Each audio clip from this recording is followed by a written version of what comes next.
On a quiet December night in 1972, a routine flight turned into a nightmare. Eastern Airlines Flight 401, bound for Miami, soared into the darkness, unaware of the fate that awaited its crew and passengers. When disaster struck, the plane plunged into the unforgiving swamps of the Florida Everglades. But the story didn't end with the wreckage. Some say the spirits of Flight 401 lingered, haunting the skies and the very planes that carried their salvage parts. Welcome to Beyond Poksha. Tonight we delve into the chilling mystery of Flight 401, where tragedy, the supernatural, and unfinished business collide. On a warm, humid December night in 1972, the world of commercial aviation was about to be shaken by a tragedy that would echo through history. Eastern Airlines Flight 401, a gleaming Lockheed L-1011 TriStar, was nearing the end of its journey from New York to Miami. The flight had been uneventful, almost routine, as it soared above the clouds with 163 passengers and 13 crew members on board. Many of those on the flight were families, couples, and individuals eager to spend the holidays in the sun-drenched paradise of Florida. The crew, led by the seasoned captain Robert Love, was highly experienced and trusted by all who flew with them. The TriStar itself was a marvel of modern engineering, considered one of the safest and most advanced aircraft of its era. As the plane began its descent, the passengers gazed out at the twinkling lights of Miami, unaware that their lives were about to change forever. The vast, mysterious darkness of the Florida Everglades stretched out below, silent and still, as fate quietly set its plan in motion. As the aircraft lined up for its final approach, a small but crucial detail caught the crew's attention. The green indicator light for the nose landing gear failed to illuminate. This tiny bulb, no bigger than a coin, was supposed to confirm that the nose gear was locked in place for landing. The pilots, following their training, immediately began troubleshooting. They cycled the landing gear, checked fuses, and even sent the flight engineer into the avionics bay beneath the cockpit to inspect the gear manually. The cockpit, once calm, became a hive of activity and concern. In their focus on the malfunctioning light, the crew inadvertently disengaged the autopilot. Unbeknownst to them, the plane began a slow, almost imperceptible descent. Outside, the Everglades were pitch black, offering no visual reference points. The only sounds were the hum of the engines and the quiet, tense voices of the crew as they tried to solve the mystery of the missing green light. None of them realized that the aircraft was losing at altitude, inching closer and closer to disaster. At precisely 11:42 p.m., the silence of the Everglades was shattered by a thunderous crash. Flight 401 slammed into the swampy wetlands, its fuselage breaking apart on impact. The force of the collision was so great that it scattered debris for hundreds of yards, igniting fires that briefly illuminated the night. The sound of the crash echoed across the marshes, startling wildlife and alerting air traffic controllers miles away. In an instant, more than 100 lives were lost, passengers and crew whose hopes and dreams were extinguished in the blink of an eye. The survivors, battered and disoriented, found themselves plunged into a nightmare. They were surrounded by darkness, water, and mud, with the twisted wreckage of the plane looming around them. The Everglades, beautiful by day, became a place of terror and confusion as the survivors struggled to comprehend what had happened. The response was swift, but the challenges were immense. Rescue helicopters raced to the scene, their searchlights piercing the darkness as they hovered above the wreckage. Emergency crews waded through waist-deep water, hacking through thick sawgrass and mud to reach the survivors. The air was filled with the sounds of helicopters, shouts, and the cries of the injured. Paramedics worked tirelessly, treating wounds and comforting the shocked and grieving. The Everglades, with its hidden dangers and unforgiving terrain, made every step a struggle. Yet against all odds, dozens of lives were saved that night thanks to the bravery and determination of the rescuers. The crash of Flight 401 would become one of the deadliest aviation disasters in American history, but it was also a story of heroism and survival in the face of overwhelming odds. In the aftermath, the nation was gripped by shock and sorrow. Newspaper headlines blared the news of the disaster, and television screens were filled with images of the wreckage and the rescue efforts. Investigators from the National Transportation Safety Board descended on the site, determined to uncover the cause of the crash. What they found was both chilling and sobering. A single burned-out light bulb had set off a chain reaction of human error and distraction, leading to the loss of the aircraft. The tragedy of Flight 401 became a turning point in aviation safety. It led to sweeping changes in cockpit procedures, the introduction of crew resource management, and a renewed focus on the importance of teamwork and communication. These lessons would go on to save countless lives in the years that followed. But for many, the story of Flight 401 was far from over. In the weeks and months after the crash, Eastern Airlines salvaged usable parts from the wreckage, a common practice at the time.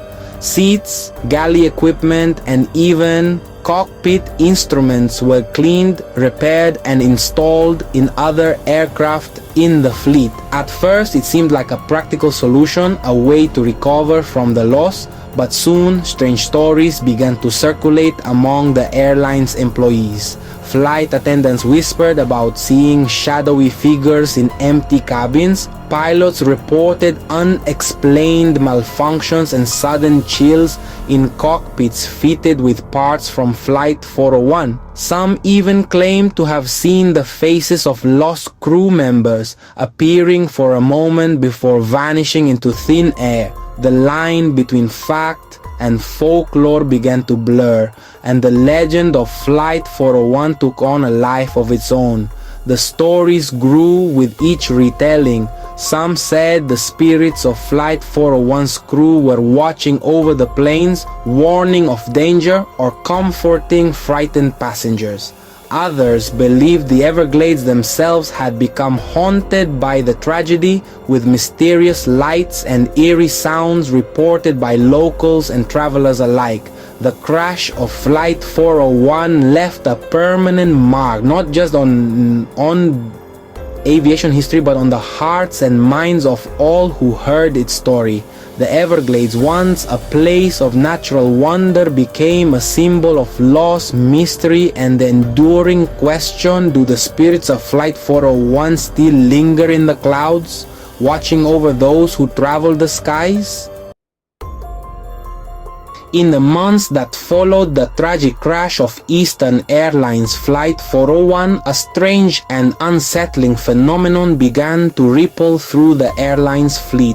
It started quietly, just a few whispers among the crew, a handful of nervous glances exchanged in the galley. But soon, the stories grew louder, more persistent, and impossible to ignore. Passengers and crew on other Eastern flights began reporting chilling encounters, sightings of ghostly figures that seemed to appear and vanish in the blink of an eye. These weren't just fleeting shadows or tricks of the light. People described seeing full apparitions, sometimes sitting quietly in empty seats, sometimes standing in the aisles, their faces pale and eyes distant, as if lost in another world. The stories spread quickly among the staff, whispered in break rooms and galleys, growing more detailed and more unnerving with each retelling. Some passengers, unaware of the crash, would later flight attendants about the strange man they saw in the back row, or the woman in uniform who seemed to disappear when approached. The atmosphere on certain flights became thick with unease, as if the very air carried the weight of something unseen, something unresolved. Some crew members began to dread working the night shift when the cabin lights dimmed and the shadows seemed to stretch and move on their own. Others, more curious than afraid, tried to catch a glimpse of the apparitions for themselves, hoping to find answers to the mystery that haunted their workplace. For the flight attendants, the galley, the cramped kitchen area at the back of the plane, became a place of particular dread. One night, as the plane cruised high above the clouds, a flight attendant was preparing coffee when she suddenly felt a chill sweep through the galley. She turned, expecting to see a colleague bastela como ia mamasao, ia master instead basa como ia found con ni pumin, ia found herself. Yosef face to face with a man in a crisp officer's uniform. His features were unmistakable, the strong jaw, the piercing eyes, the air of quiet authority. He didn't speak, but his presence was overwhelming. The attendant froze, her heart pounding as the figure slowly faded away, leaving only the faintest scent of aftershave lingering in the air. Later, while flipping through a memorial booklet for Flight 401, she recognized the man's face among the photos of the lost crew. It was one of the pilots who had perished in the Everglades crash. She wasn't alone in her experience. Other crew members reported similar encounters, seeing familiar faces in the galley, hearing footsteps when no one was there, or feeling a gentle hand on their shoulder during moments of turbulence. Some even claimed to hear soft voices offering words of comfort or warning, as if the spirits of the lost crew were still watching over their colleagues, determined to keep them safe. One attendant described a moment during a particularly rough patch of turbulence when she felt a reassuring touch on her arm and heard a calm voice say, "It's going to be alright." When she looked around, no one was there. These stories, shared in hushed tones during layovers and long flights, became a lifeline for some, a way to process the trauma of loss and the ever-present risks of their profession. The stories didn't stop with the flight crews. On the ground, engineers and maintenance workers began to share their own eerie tales. Late at night, as they inspected the planes in dimly lit hangars, some claimed to see shadowy figures moving between the rows of seats or standing silently by the cockpit door. One engineer working alone on a routine check heard a voice whisper his name, warning him to double-check a particular system. Startled, he followed the advice and discovered a potentially dangerous fall that could have led to disaster. Word spread among the maintenance teams. The ghosts of Flight 401 were not vengeful but protective, offering warnings and guidance to prevent further tragedy. Some engineers even left small tokens, flowers, notes, or photographs in the cargo holds or galleys as a sign of respect for the lost crew. Over time, these stories became part of the airline's unofficial lore, a secret history shared only among those who had experienced the unexplainable. Skeptics dismissed the tales as stress-induced hallucinations or the product of overactive imaginations, but for those who had seen the apparitions, there was no doubt. Something lingered in the cabins and corridors of Eastern's planes, a presence that refused to be forgotten. Maintenance logs began to include cryptic notes, double-checked as advised, or felt presence in galley, as if the workers themselves were trying to document the inexplicable. Some even claimed that after these encounters their work became more meticulous, as if the spirits were guiding their hands, determined to prevent another tragedy. As the months turned into years, the stories of ghosts in the cabin became a source of both fear and comfort for those who worked the Eastern Airlines routes. Some crew members admitted to feeling a sense of peace when they sensed the presence of the lost pilots and flight attendants, as if they were being watched over by guardian angels. Others, however, found the encounters deeply unsettling, a constant reminder of the fragility of life and the ever-present shadow of tragedy. The airline never officially acknowledged the reports, but quietly some managers began to assign certain crew members to specific flights, hoping to avoid further incidents. Passengers too sometimes sensed that something was amiss, a sudden drop in temperature, a flicker of movement in the corner of their eye, or the inexplicable feeling that they were not alone. For many, the story of Flight 401 became a cautionary tale, a reminder that the past can never be fully left behind, and that the bonds between the living and the dead are sometimes stronger than we can imagine. In some cases, passengers who had no knowledge of the crash would later write to the airline describing their own strange experiences, seeing a uniformed crew member who vanished before their eyes, or feeling a comforting presence during a moment of fear. These letters, often filed away and forgotten, became part of the hidden history of Eastern Airlines, a testament to the enduring power of the Flight 401 tragedy. Even today, decades after the crash, the legend of the ghosts in the cabin endures. For those who believe, the spirits of Flight 401's crew continue to roam the skies, forever bound to the planes they once called home. Their presence is a testament to the enduring power of memory, the resilience of the human spirit, and the mysteries that linger in the spaces between life and death.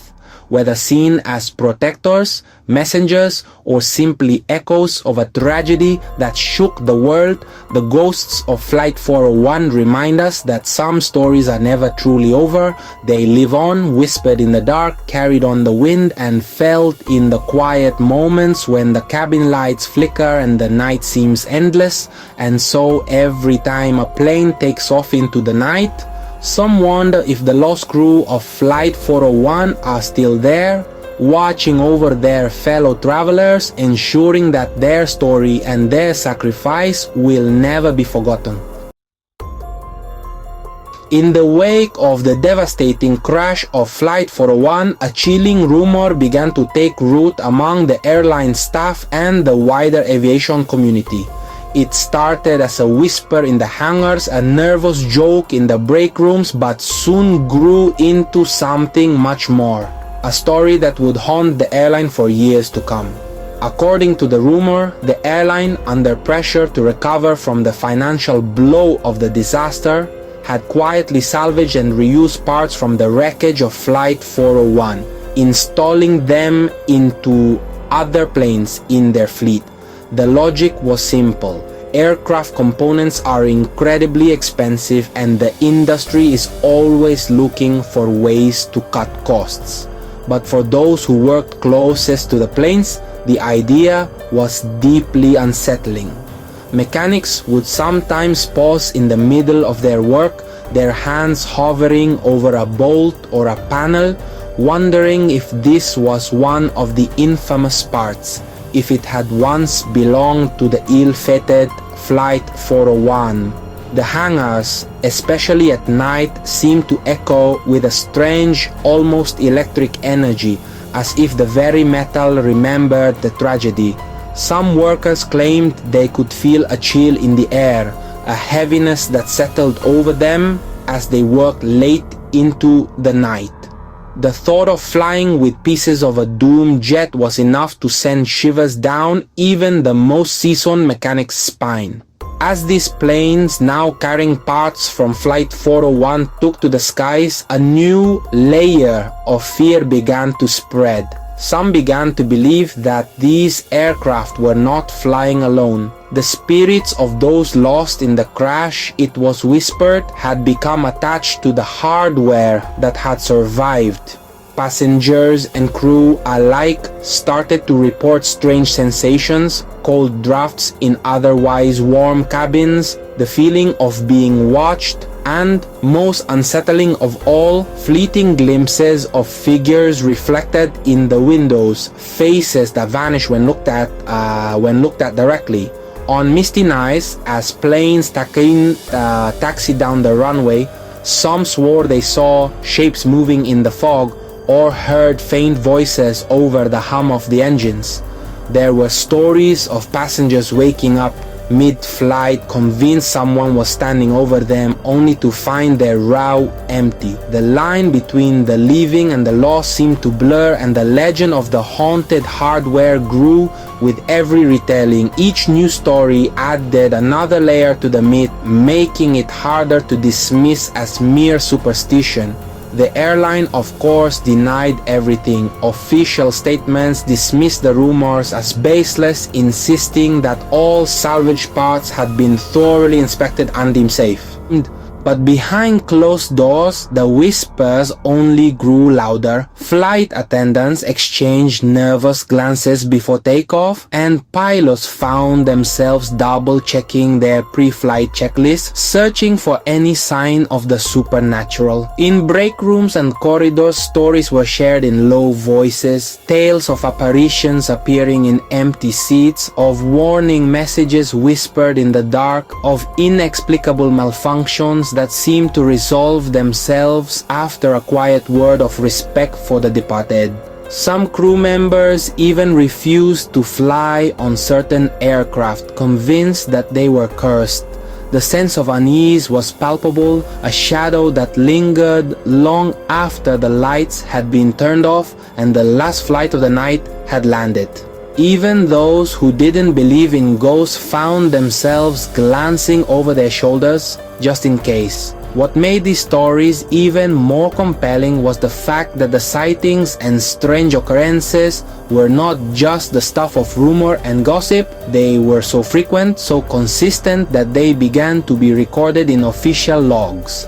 Pilots and crew, trained to be rational and precise, found themselves documenting unexplained events, doors that opened and closed on their own, warning lights that flickered without cause, and most chillingly, encounters with figures who matched the descriptions of crew members lost in the crash. These entries, written in careful handwriting and filed away with the day's reports, became a silent testament to the mystery that haunted the airline. Some of these logs described entire crews witnessing the same apparition, or multiple passengers reporting the same cold spot in a particular row. The stories were so persistent that they began to attract attention from outside the airline. Journalists, paranormal investigators, and even rival airlines took notice, each adding their own theories to the growing legend. To this day, the unanswered questions remain. Did the airline's decision to reuse parts from Flight 401 bring something back with them?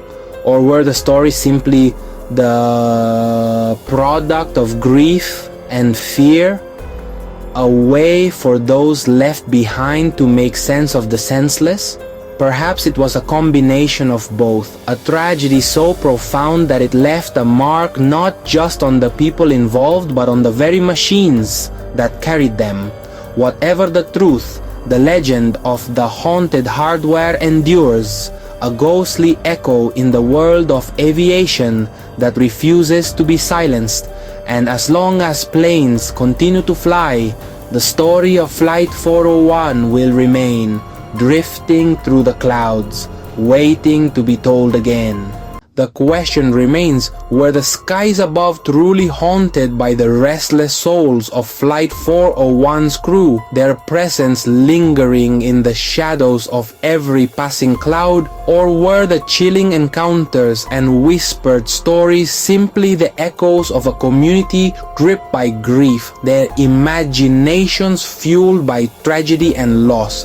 As the years pass, the legend of Flight 401 continues to haunt the world of aviation, its mysteries unsolved, its stories retold by those who dare to remember. This is Beyond Poksha, where we explore the strange, the unexplained, and the stories that refuse to fade away.